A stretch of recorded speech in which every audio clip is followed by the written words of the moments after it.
What I want to share with you today is a huge blind spot that so many mompreneurs have. And I actually had it myself and I didn't even really see it. And I'm going to share that story with you in just a little bit, as well as what this blind spot is and how you can avoid it. So, my name is Jill Hope, and I help mompreneurs to connect with their authentic voice and bring it into their business so they can skyrocket their business income and their bank account.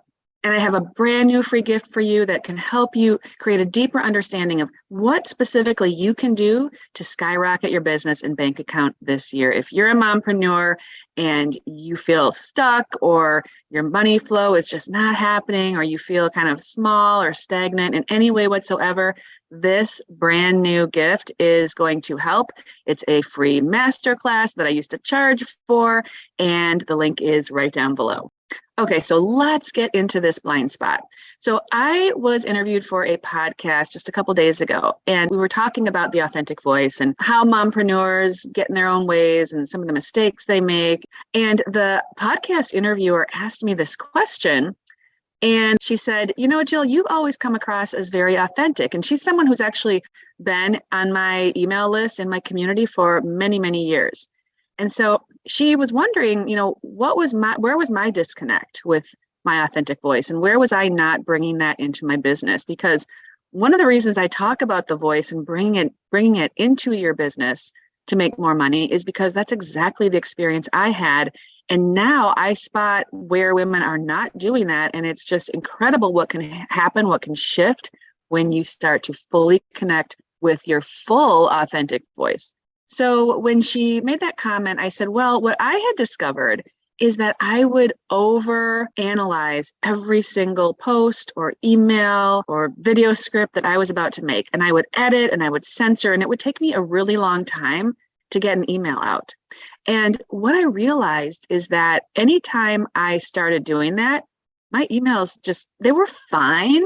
There was nothing wrong with them, but they were overly perfected. And in doing that, I lost myself. I lost a little bit of myself. I was walking the middle line a lot, trying not to ruffle any feathers, being a people pleaser, like many of us mompreneurs are, because that's sort of how we're conditioned, right? We take care of other people, we nurture other people, we think of everyone but ourselves. And that can get you in a lot of trouble when it comes to making money in your business. So that was the answer I gave her. And after I left the podcast interview, I was reflecting. I was actually walking along the beach, and I was just reflecting on how the interview went. And I was pretty happy with it, but there was something about that question and my answer to it that didn't quite feel right. Like it felt like there was something more. And so as I reflected on that, I realized, oh my gosh, while what I told her was 100% accurate, there was a much deeper way that I was disconnected from my authentic voice. And it's actually a way that makes an even bigger difference in how much money can show up for me through my business. And what I realized is that with my voice of desire, and yes, you have more than one authentic voice and they all come into play, but with my voice of desire, I was not fully embracing, owning, and making it okay for me to want what I want.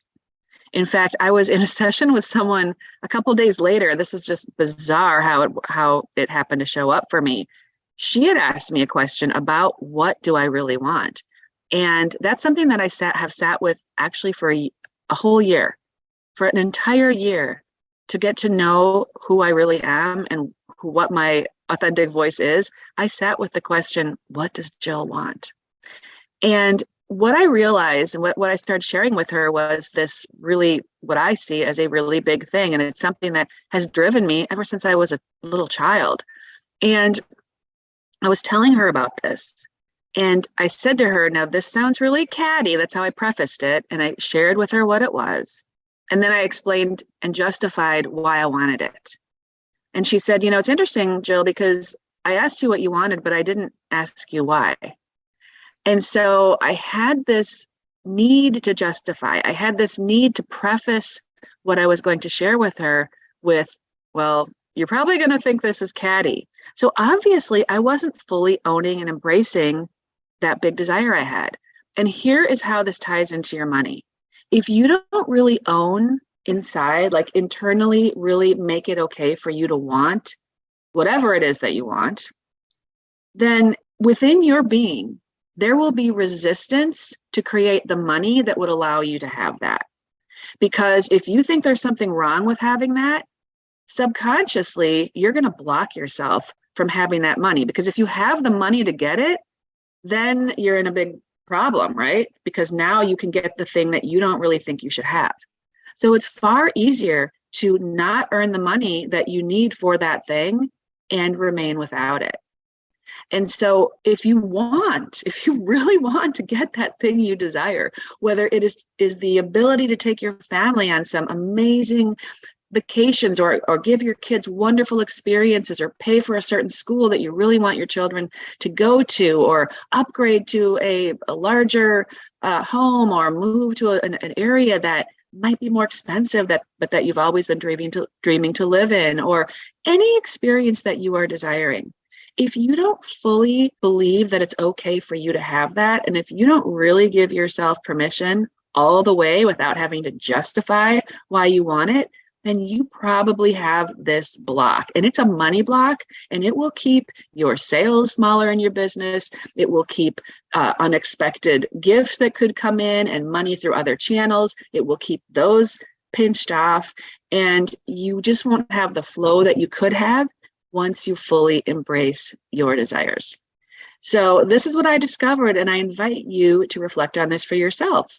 First of all, what do you want? What is that really big thing, that thing that lights you up in your heart and soul? And I'm not talking about superficial type things here. I'm talking about something that you dream about. You think about it in your silent thoughts. You feel it in your heart. You feel it in your soul. On some level, you know it's meant for you.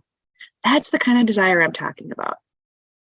So reflect on what that is, and then ask yourself, is there any place within me where I have some resistance around bringing that into my life? Do I think I deserve it? Do I think I'm worthy of it? Do I think that people are going to judge me if I have that? Am I worried what people will say about me? All of these things can create resistance within you, which will block you making the money to be able to get the thing. So give this some thinking time, contemplate this, do a little bit of journaling, and see what you come up with. Because I'm telling you, once you can start to fully own all of your desires and really connect with your true voice of desire, only then can you remove these unseen blocks that might be there, keeping your money flow small and stuck and stagnant. So that's what I want to share with you today. I hope this was helpful.